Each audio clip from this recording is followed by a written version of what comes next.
इस देश का अनरिजर्व कैटेगरी के कारण आज इस देश में जाति नाम का जो जहर है वो जरूरत से ज्यादा फैलता जा रहा है। आरक्षण के नाम पे ईडब्ल्यूएस कैटेगरी के जो लोग हैं वो 10% में 10% आरक्षण लेके बैठे हुए हैं और इसका मतलब उनको 100% आरक्षण मिलता है और बाकी लोगों को किसी को आधा और किसी को कुछ उससे कुछ कम।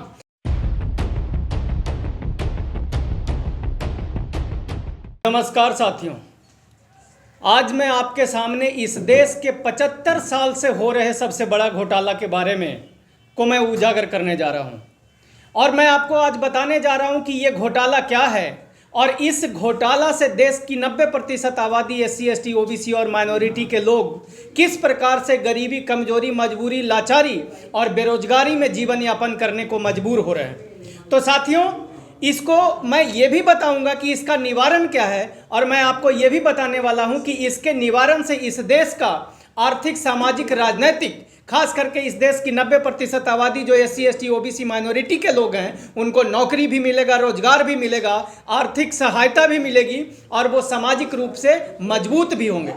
मैं जो आप लोगों के सामने जो बात करने जा रहा हूं वो बात ये है, जो हमारा अनरिजर्व कैटेगरी जो है इस भारत देश में, ये अनरिजर्व कैटेगरी भारत देश का एक सबसे बड़ा घोटाला है जो पिछले 75 साल से इस देश में चल रहा है। पिछले 75 साल से मैं इसको देख तो सब लोग रहे हैं लेकिन महसूस कोई नहीं कर पा रहा है कि ये एक घोटाला है। मैं समझाता हूं आपको। आपने सुना होगा इस देश में SC ST OBC और EWS कैटेगरी और एक जो अंतिम है वो है अनरिजर्व कैटेगरी। आपको मालूम है ये अनरिजर्व कैटेगरी में हम सब लोग अपना अपना योगदान, अपना पेट काट के अनरिजर्व कैटेगरी बनाने का काम करते हैं, लेकिन इस अनरिजर्व कैटेगरी से इस अपेक्षा हम लोग रखते हैं कि जब ये कैटेगरी के लोग सरकारी नौकरी में आएंगे, जो प्रबुद्ध लोग हैं वो सरकारी व्यवस्थाओं में आएंगे तो ये लोग आके हमारे देश को मजबूत और ताकतवर बनाने का काम करेंगे। लेकिन नहीं हुआ ऐसा पिछले 75 सालों में। उन लोगों ने इस देश को और दूसरे तरफ धकेला। उन लोगों के कारण, इस देश का अनरिजर्व कैटेगरी के कारण आज इस देश में जाति नाम का जो जहर है वो जरूरत से ज्यादा फैलता जा रहा है और इस हद तक फैल गया कि आप NCRB का रिपोर्ट आप देखोगे उसमें से 50% और उससे ज्यादा जो क्राइम होते हैं वो जातीय आधार पर होते हैं इस देश में। तो मैं आपको बताना चाहता हूं कि इस देश के गरीबी, कमजोरी, लाचारी और मजबूरी और पिछले 75 साल में ये जो भारत देश विकासशील से आज तक विकासशील रहा उसका सबसे बड़ा जो कारण है वो यही है, आपका अनरिजर्व कैटेगरी में नौकरियां। अब देखिए, इसको समझिएगा कि अनरिजर्व कैटेगरी में हमारा क्या योगदान है। SC समाज, ST समाज अपना 3 से 4% जो है अपना पेट काट करके, जैसा आप लोगों ने सुना होगा कि SC समाज की आबादी 17.5% है इस देश में, लेकिन उनको रिजर्वेशन मात्र 15% मिलता है। वैसे ही ST का आपने सुना है, जो वर्तमान डाटा हमारे पास है, हालांकि ये डाटा भी बदल सकता है, हमारी संख्या और बढ़ेगी, लेकिन खैर मैं उसी डाटा पे बात करता हूँ। तो तब मैं कहता हूँ कि जब ST समाज का 8.5% उनका आबादी है, उनको आरक्षण मिलता है कितना, 7.5%।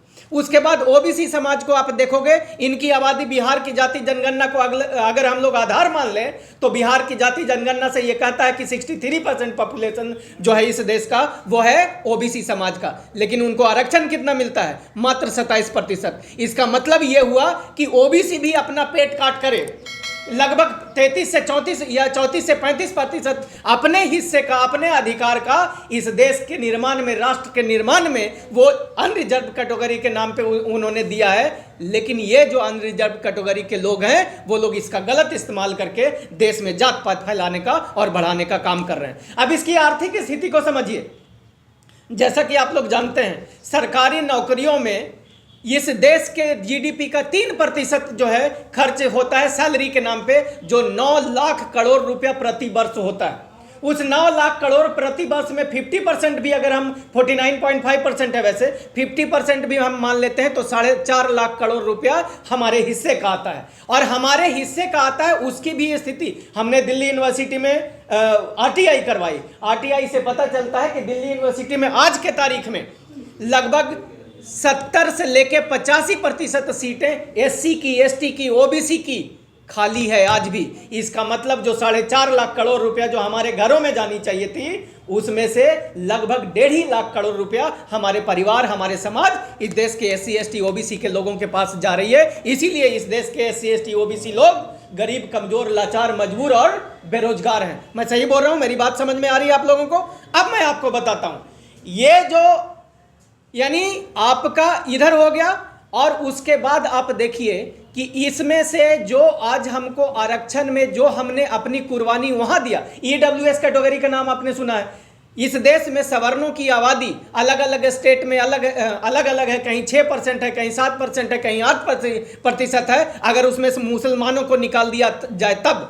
लेकिन आरक्षण के नाम पे EWS कैटेगरी के जो लोग हैं वो 10% में 10% आरक्षण लेके बैठे हुए हैं, और इसका मतलब उनको 100% आरक्षण मिलता है, और बाकी लोगों को किसी को आधा और किसी को कुछ, उससे कुछ कम। तो इसका मतलब ये हो गया कि इस देश में 6 लाख करोड़ रुपया जो SC ST OBC माइनॉरिटी समाज के लोगों का है, उन लोगों का पैसा इस देश का अनरिजर्व कैटेगरी के नाम पे जा रहा है, और इससे देश को कोई लाभ नहीं मिल रहा है। तब हम लोग यहां पे प्रपोज करते हैं, WTP, डायमंड परिवार, यदुवंशी महासभा और इस देश की सारी बहुजनों की जितनी भी संस्थाएं हैं, वो सारी बहुजनों की संस्थाएं ये प्रपोज करती है कि जनरल यानी अनरिजर्व कैटेगरी के जगह पे एक नया कैटेगरी लाया जाए, जिसका नाम हम लोग राष्ट्र निर्माण कैटेगरी रखें। समझ रहे हो? उसका नाम राष्ट्र निर्माण कैटेगरी।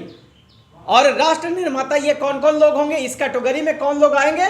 तो इस कैटेगरी में वो लोग आएंगे जो अंतर जातीय शादी करेंगे, या इंटर कैटेगरी शादी करेंगे, या इंटर रिलीजन शादी करेंगे। उदाहरण के तौर पे कोई SC जो है अगर किसी OBC से शादी कर लिया तो वो राष्ट्र निर्माण कैटेगरी में आएगा। कोई OBC किसी ब्राह्मण से शादी कर लिया तो वो राष्ट्र निर्माण कैटेगरी में, राष्ट्र निर्माता कैटेगरी में आएगा।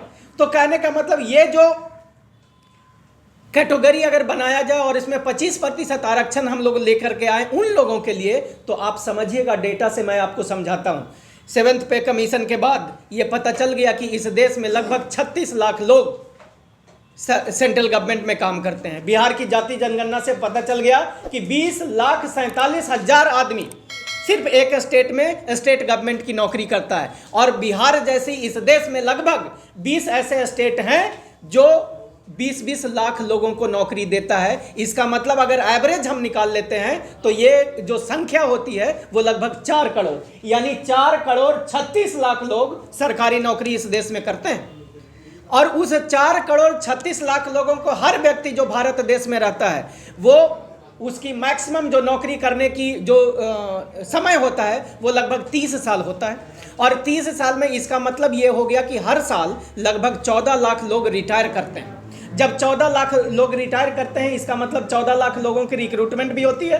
अगर उस 14 लाख में 25% हम राष्ट्र निर्माता के कैटेगरी में रख दें तो इसका मतलब 3.5 लाख बच्चे हर साल इसकी सीटें हर साल वैकेंसी निकलेगी। और आप लोगों को जान करके अच्छा लगेगा कि भारत देश में एक सीट पे तो कम से कम 100 बच्चा तैयारी करता है सरकारी नौकरी के लिए। मैं सही बात कर रहा हूं?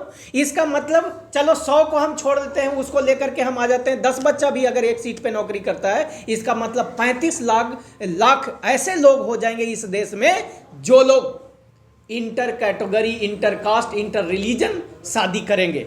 इसका मतलब इन लोगों के इंटर कास्ट, इंटर रिलीजन शादी करने से इस देश में ये जो जाति नाम का जहर है, जो पॉइजन ट्री है, ये धीरे धीरे दरकने लगेगा, पिघलने लगेगा और टूटने लगेगा। और आने वाले समय में इस देश में एकता, मानवता, बंधुता, भाईचारा, प्यार देने वाला एक समाज तैयार होगा।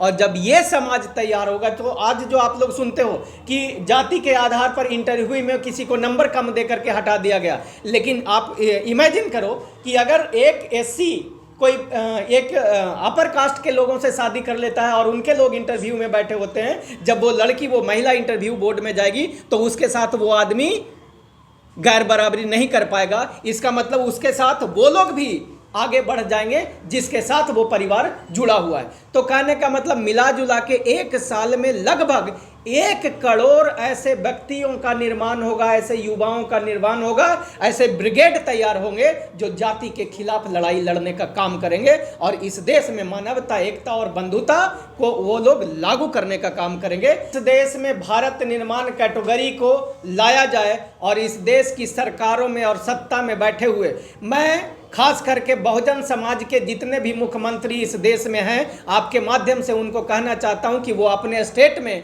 ये राष्ट्र निर्माता कैटेगरी को लागू करें और उसका 25% आरक्षण करेंगे तो मैं आपको दावे के साथ कह सकता हूं कि भारत देश को कोई विश्व गुरु बनने से कोई माई का लाल नहीं रोक सकता है।